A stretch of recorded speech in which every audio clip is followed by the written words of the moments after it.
श्री सरस्वती मैया की जय, श्री कृष्णचंद्र भगवान की जय, बजरंग बली की जय। आप सभी को हनुमान जयंती की बहुत बहुत शुभकामनाएं।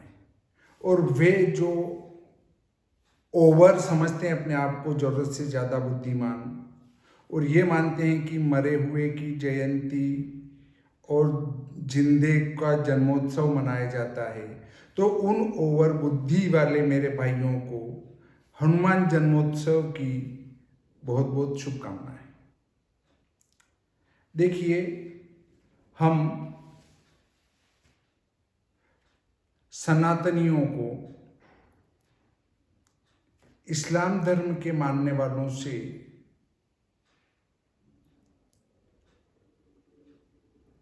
इधर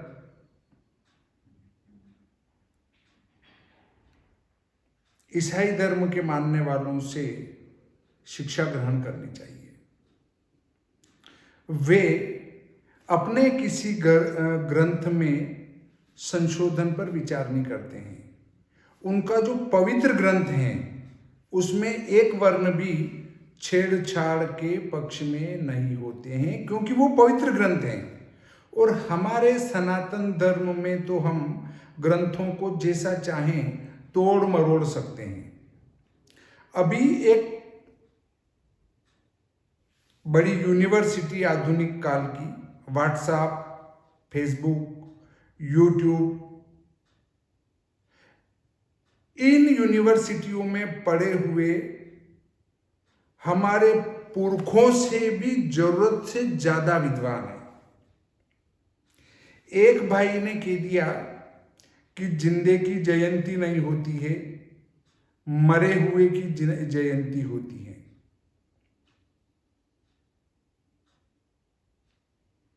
तो इसको हनुमान जयंती नहीं मनाते हुए हनुमान जन्मोत्सव मनाया जाए।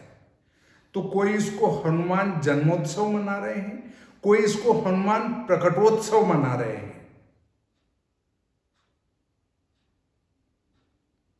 अब जो तुम्हें विजय देने वाली है वो तुम्हें विजय नहीं देगी। क्यों? क्योंकि तुम्हें जयंती से नफरत है, वो तो मरे हुए की मनाते हो।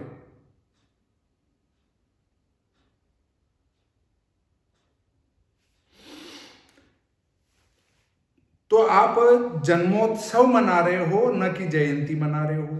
जयंती अर्थात विजय को देने वाली, जय को देने वाली, जय अर्थात विजय प्रदान करने वाली, अर्थात जिस दिन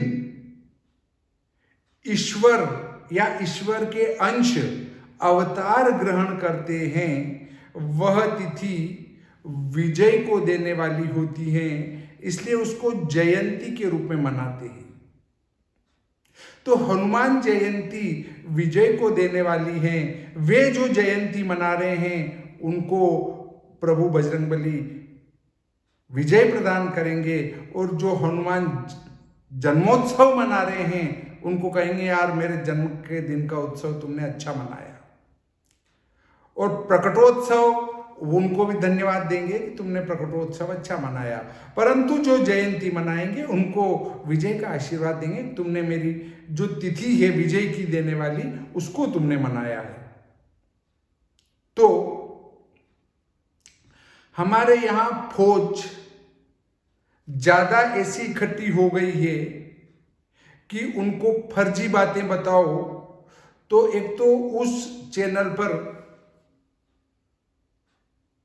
सब्सक्राइबर भी बढ़ेंगे और फॉलोअर्स और बड़ाई करने वाले, प्रशंसा करने वालों की भी वृद्धि होगी। पर जब ओरिजिनल बात करोगे तो लोग आपसे दूर हटते जाएंगे। हमें अपने चैनल पर बिल्कुल भी सब्सक्राइबर की परवाह नहीं है। सब्सक्राइबर बढ़े या घटे, शास्त्र विरुद्ध चर्चा नहीं करेंगे। हाँ, यदि मैं सर्वज्ञ नहीं हूं, आप जानते हैं मैं भी आपकी तरह हाड़ मांस का पुतला हूं। यदि मेरे से कोई गलती से वीडियो ऐसा बन भी जाता है जो अज्ञानतावश, तो फिर मैं उसका सुधारित रूप भी डाल देता हूं। देखिए, जयंती का अर्थ आप समझ चुके होंगे। जय का अर्थ है जय होना, विजय प्राप्त होना। और विजय प्राप्त होना का अर्थ क्या है कि जिस दिन ईश्वर या उनके अंश रूप में वो अवतार धारण करते हैं, ईश्वर या वो अंश रूप में अवतार धारण करते हैं, ईश्वरीय शक्ति जब अवतार धारण करती है तो उस तिथि को जयंती अर्थात जय देने वाली तिथि के रूप में मनाते हैं। आजकल हर किसी की जयंती मनाई जा रही, वस्तुतः वो जयंती नहीं है। अब देखिए, अगले बिंदु पर चर्चा करते हैं कि जयंती कहां लिखी गई है, उसका प्रमाण देता हूं मैं आपको। 7 चिरंजीवी हैं और 8वें मार्कंडेय जी को भी चिरंजीवी माना गया है, ये आप स्वयं जानते हैं।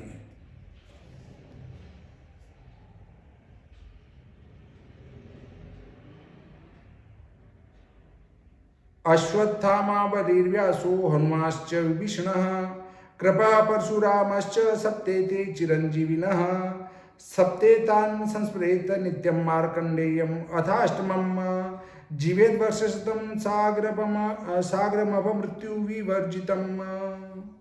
देखिए, 7 चिरंजीवी हैं, अश्वत्थामा, बलि, व्यास, हनुमान, विभीषण, कृपाचार्य, परशुराम और 8वें मार्कंडेय जी हैं। अब हमारा शास्त्र ये कहता है कि शास्त्र में परशुराम जी को भी अजर अमर माना गया है, उनकी मृत्यु नहीं हुई है। तो देखिए, परशुराम जी की जयंती के संबंध में मैं आपको प्रमाण देता हूं। इसका निर्णय सिंधु का, इसमें लिखा है परशुराम जयंती निर्णयः इयमेव तृतीया परशुराम जयंती सा प्रदोष व्यापिनी ग्राह्या। स्पष्ट लिखा है परशुराम जयंती। अब मैं आपको निर्णय सिंधु भी बताता हूं। धर्म सिंधु, निर्णय सिंधु आपने देखी, अब धर्म सिंधु में क्या लिखा है वो भी बताता हूं। अथ परशुराम जयंती इयमेव तृतीया परशुराम जयंती इयम रात्रि प्रथम याम व्यापिनी ग्राह्या। अब इसमें स्पष्ट रूप से लिखा है, धर्म सिंधु कह रहा है, निर्णय सिंधु कह रहा है, और आप आज से 5 वर्षों पहले के सारे पंचांग उठा के देख लें, सब में आपको जयंती मिलेगा। परंतु जिनको शास्त्रीय ज्ञान नहीं है, जिनने शास्त्र पढ़े ही नहीं है, अगर उनने अपने पंचांग में हनुमान प्रकटोत्सव लिख दिया, हनुमान जन्मोत्सव लिख दिया, हनुमान प्राकट्य लिख दिया, हनुमान प्रकटोत्सव लिख दिया, प्राकट्योत्सव कुछ भी लिख दिया, तो वो शास्त्रोक्त बात नहीं हो जाती है। अगर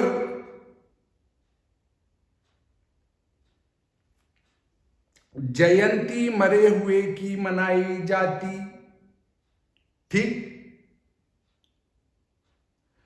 तो हमारे पुरखे क्या इस बात से अनभिज्ञ थे कि परशुराम जी जीवित हैं या मर गए हैं?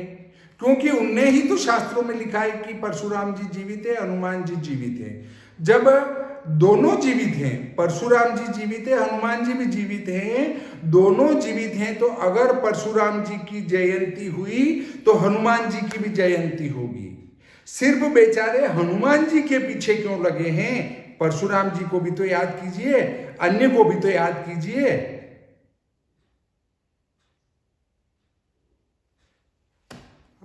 भगवान राम आपके अनुसार मृत्यु हो चुकी है, फिर भी उनका जयंती नहीं मनाते हैं, रामनवमी मनाते हैं, न राम नवमी जयंती ऐसा नहीं लिखा जाता है, राम जयंती भी नहीं लिखा जाता है, वहां राम नवमी लिखा जाता है, श्री राम नवमी व्रत। दूसरी बात बताता हूं, श्री राम नवमी व्रत लिखा जाता है, ये भी लिखा जाता है कि श्री राम, अगर श्री राम का जो है वैकुंठ गमन जब हुआ तो ये भी नहीं लिखा जाता है कि उनकी पुण्यतिथि, वैकुंठ गमन लिखा जाता है, वो गए हैं, मरे नहीं हैं। ठीक, भगवान कृष्ण आपके अनुसार मर गए तो भी उनकी जन्माष्टमी मनाई जाती है। श्री कृष्ण जयंती नहीं लिखते हैं वहां पर, श्री कृष्ण जन्माष्टमी लिखते हैं। परंतु परशुराम जी के जीते जी भी उनके नाम के सामने शास्त्र कहता है श्री परशुराम जयंती। जब परशुराम जी जीवित थे, उनकी जयंती हुई, तो हनुमान जी की भी जयंती होगी। जन्मोत्सव, प्राकट्योत्सव, प्रकटोत्सव कुछ भी नहीं हो सकता है।